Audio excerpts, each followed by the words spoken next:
हरियाणा के नू मेवात में हिंसा हो चुकी है। 6 लोगों की जानें जा चुकी हैं, जिनमें से 2 होमगार्ड थे, एक इमाम था। और नू से फैलते फैलते हिंसा गुड़गांव तक जा पहुंची, जहां पर एक मस्जिद भी जला दी गई। लेकिन अब न्याय की जगह न्याय का ढोंग किया जा रहा है। सरकारों के मुताबिक न्याय करने से ज्यादा न्याय का आभास करवाना ज्यादा जरूरी होता है। और अब नू में बुलडोजर की ड्राइव शुरू हो चुकी है। 50 से लेकर 60 दुकानों को और बिल्डिंगों को बुलडोजर से ढाया जा चुका है, यह कहकर कि ये बिल्डिंगें इल्लीगल थी। और ये इल्लीगल बिल्डिंगें सरकारों को तभी दिखाई दी हैं जब नू में हिंसा हो चुकी है। नू में हिंसा होना और इन बिल्डिंगों का इल्लीगल हो जाना अचानक से तो नहीं हुआ होगा। अगर ये इल्लीगल होंगी तो फिर लंबे समय से इल्लीगल होंगी।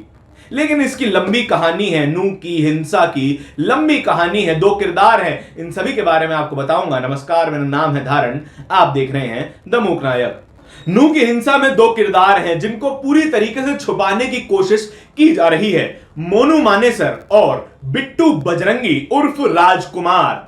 ये दोनों ही खुद को हिंदू राष्ट्रवादी कहते हैं। ये दोनों ही नू की हिंसा से ठीक पहले एक वीडियो जारी करते हैं। कहते हैं कि हम 31 जुलाई 2023 को होने वाली 84 कोसीय परिक्रमा में शामिल होने जा रहे हैं। और इस वीडियो के सामने आते ही लोगों में वो तनाव फैल जाता है। तनाव क्यों फैलता है? क्योंकि इन दोनों ही व्यक्तियों का बैकग्राउंड कुछ खास अच्छा नहीं है। पहले बात मोनू मानेसर की करते हैं।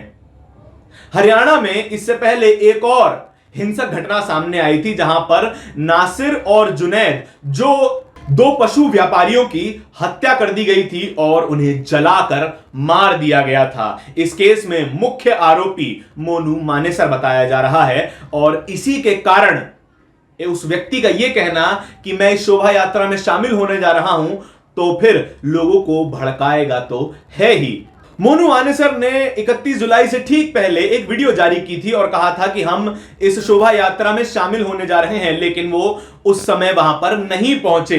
दूसरी तरफ बिट्टू बजरंगी एक गौ रक्षक बजरंग फोर्स चलाते हैं और गायों की रक्षा करने का दावा करते हैं। और कहते हैं कि जो भी मुस्लिम समाज का व्यक्ति गायों का व्यापार करता हुआ दिखाई देता है, उनको अलेजिडली काटता हुआ दिखाई देता है, तो मैं उनको पकड़कर पुलिस में थमा देता हूं, पुलिस के हवाले कर देता हूं। लेकिन इनके जो सोशल मीडिया पे लगातार वीडियोस आते रहते हैं, उसमें वो कहीं तो मीट की दुकानें बंद करवाते हुए दिखते हैं, कहीं वे गौरक्षा के नाम पर मुस्लिम समाज को टारगेट करते हुए दिखाई देते हैं।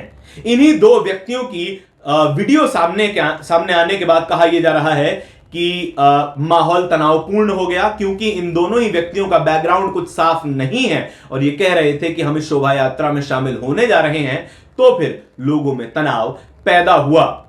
लेकिन हजारों गाड़ियां, 6 लोगों की जान हजारों गाड़ियां जलने के बाद, लोगों की जान माल का नुकसान होने के बाद अब सरकार न्याय का ढोंग रचती हुई दिखाई दे रही है। हरियाणा के गृह मंत्री अनिल विज ये कह रहे हैं कि यह हिंसा कोई अचानक हुई हिंसा नहीं है, इसके पीछे एक बड़ा गेम प्लान है। यानी वे साफ साफ इशारा कर रहे हैं कि यह कोई अचानक हुई घटना नहीं, यह एक सोची समझी साजिश के तहत यह पूरी घटना को अंजाम दिया गया है। लेकिन दूसरी तरफ नू के सुपरिटेंडेंट ऑफ पुलिस क्या कह रहे हैं? वो कह रहे हैं कि अभी तक की हुई जांच में यह कहा नहीं जा सकता है कि एक सोची समझी साजिश थी। ऐसा नहीं कहा जा सकता है कि कोई भी मास्टरमाइंड इस पूरी घटना के पीछे था। लेकिन सवाल क्या खड़े होते हैं? सवाल साफ तौर पर यह खड़े होते हैं कि मोनू मानेसर, जो कि पहले ही एक सांप्रदायिक घटना के केस में आरोपी है, उसको अभी तक गिरफ्तार क्यों नहीं किया गया?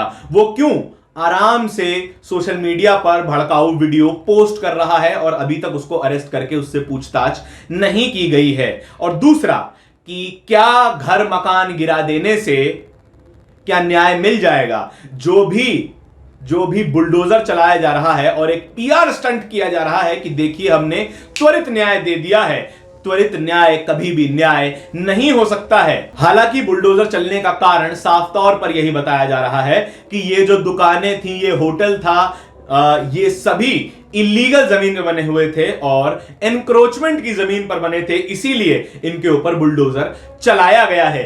ऐसा तो हो नहीं सकता कि इतने लंबे समय से ये होटल, ये दुकानें, करीब 60 दुकानें जो बताई जा रही हैं जिनको डिमोलिश किया गया है, वो कई सालों से बनी हुई थी, कई सालों से चल रही थी। और नूह की घटना के ठीक बाद प्रशासन को याद आया कि अरे यहां पे तो इतनी सारी इलीगल दुकानें भी हैं, इनको भी तो तोड़ना था। वॉयलेंस के ठीक बाद दुकानों का तोड़ा जाना और ज्यादातर दुकानों का मुस्लिम समाज के लोगों के द्वारा चलाया जाना कोई साफ संदेश तो देता ही है। वो संदेश क्या है, ये मैं आपके ऊपर छोड़ता हूं। नूह मेवात एक मुस्लिम बहुल इलाका है। यहां पर ज्यादातर लोग जो रहते हैं वो मुस्लिम समाज से हैं और हिंदुओं की संख्या काफी कम है, और इसीलिए इस पूरे इलाके को टारगेट करना सोशल मीडिया पर बहुत ही आसान हो जाता है। कह दिया जाता है कि यहां से शोभा यात्रा निकाली ही इसीलिए गई थी कि मुसलमानों को दिखाई जा सके। अगर शोभा यात्रा निकाली गई थी तो उसमें भड़काऊ नारे क्यों लगाए गए थे, क्यों मुसलमानों को टारगेट करके ये सभी रैलियां निकाली जाती हैं और उसके बाद हिंसा हो जाती है। ऐसा ही पैटर्न हमें महाराष्ट्र में देखने को मिला है, ऐसा ही पैटर्न हमें राजस्थान में भी देखने को मिला है, उत्तर प्रदेश में देखने को मिला है, बंगाल में देखने को मिला है, और ये कोई नई घटना नहीं है। राजनीतिक फायदे के लिए हिंदू मुसलमान में समाज को बांट देना और एक तरफा जीत जाना, ये पुरानी स्ट्रैटेजी है राजनीति की।